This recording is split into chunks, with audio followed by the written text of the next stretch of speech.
Okay, so here we are. We're getting ready to start assembly. And I'll be putting together this undercarriage right here. And I believe it says right over here on number 12.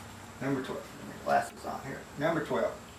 Measure boring angles for legs and stretchers, bore and assemble. And that is what we'll be doing. So I need this angle right here and this angle right here, and I need those angles on the opposite side of the chair too, because they could be different.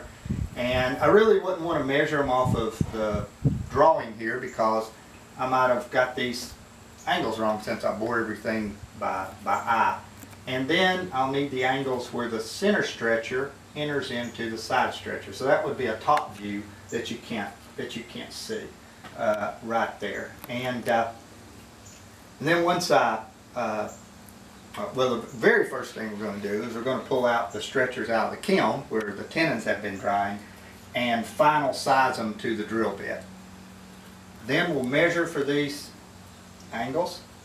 Then I'll get the drill bit out and bore them, and then we'll glue them together and pound them up into the seat. So that's I'll pull the tenons out of the stretchers out of the kiln here, and we'll take a look at it. Okay, well, so the kiln, you know, running 140 or whatever, they've been in here, well, they've been in here a while, but they really only need to be in here for maybe 48 hours. Depends on, you know, what the moisture content was before you put it in there. But 48 is plenty.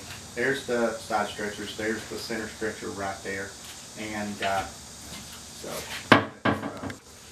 let's go over to the lathe and turn.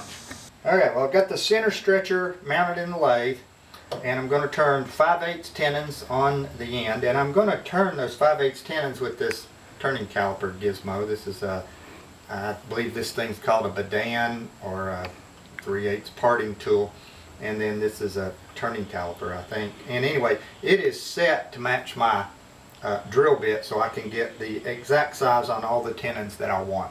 There's lots of ways of doing it. An open-end wrench is a good one, and file it to match your drill bit. So that one doesn't cost any money, and I almost prefer using it anyway. So I'm going to cut that, and then I will have to take it back out to the shaving horse and put the spokeshave finish on it that I talked about after I turned the tenon. And so anyway, now let's turn it on. And so I'm turning a 1-inch long tenon, but I only cut it 7/8 of an inch long, and then I take out the shoulder, and that shoulder gets housed inside the 1-inch mortise, so none of the raw tenon shows outside of the mortise. Makes it a little cleaner like that. You don't have to do it like that, but it makes it a little cleaner. So it's warped a tad bit with me while it's dried in the kiln, and this oak, you know, it turns rough, and especially with that turning caliper. I turn the tenons when I've got good maple on there, and it's nice. It's sweet, but this oak has such open grain that it's rough. I don't like it, but I do like the way it paints on this chair with the double bottom turning, so that's why I do it.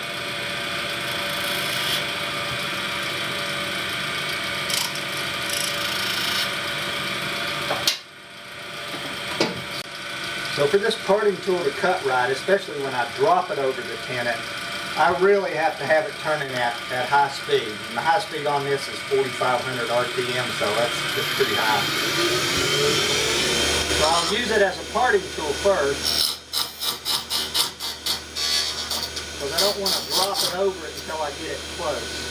Well, there you go. Tighten it down. I can see a slight deflection there.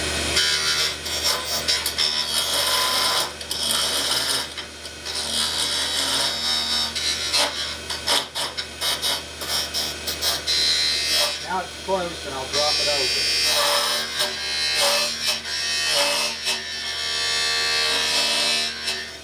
Put a little chamfer on the end, and now I'll put a lock. Maybe I'll tell you about that lock after I get it, when we get back over to the chair and get ready to warm the mortar.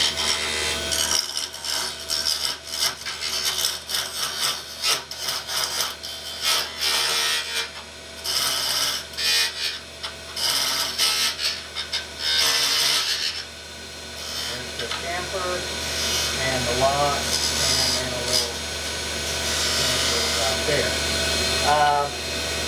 And then now, I've got a little much of a shoulder there to take out with the spoke shave, so I'm going to, so you can hear that ba-ba-ba-ba, that knocking sound is where it's out around, hitting on the bevel of the scooches. Okay, that's just good. A little tiny ridge there for the spoke shave to take out.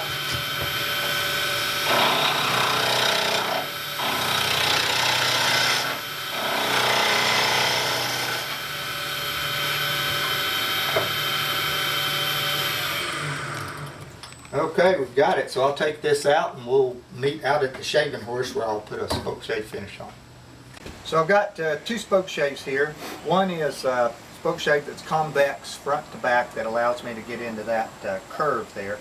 But then when I come off of the right where the tenon is, taking out that shoulder, I really want to get that shoulder completely out, and so that's a pretty delicate cut there.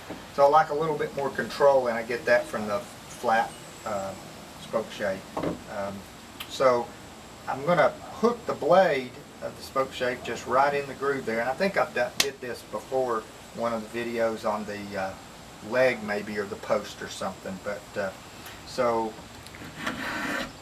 I put a pencil line all the way around it, and now I just methodically take out the pencil line, and the spoke shave facets will look like it's been indexed.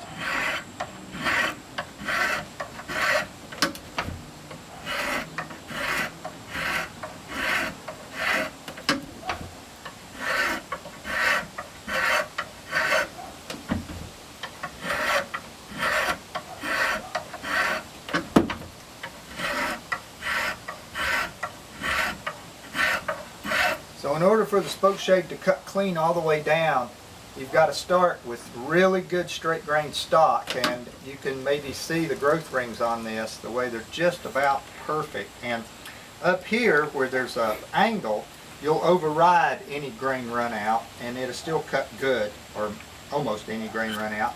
But down here where it flattens out and the sides are parallel, it's got to be perfect or it'll tear. So I just changed to the flat shave, be able to take out the shoulder without hitting the tenon.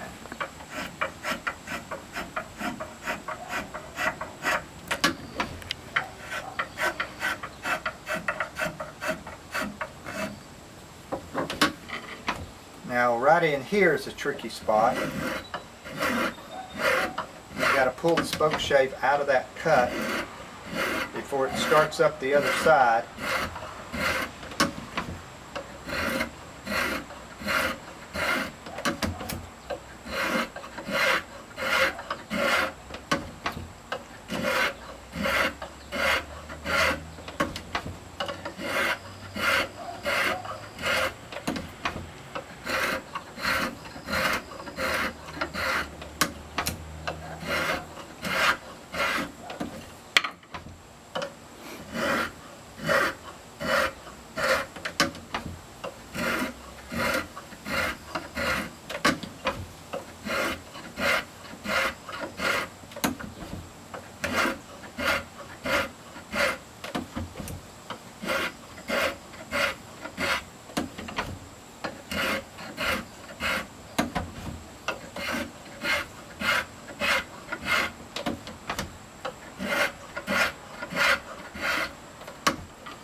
Get this side here.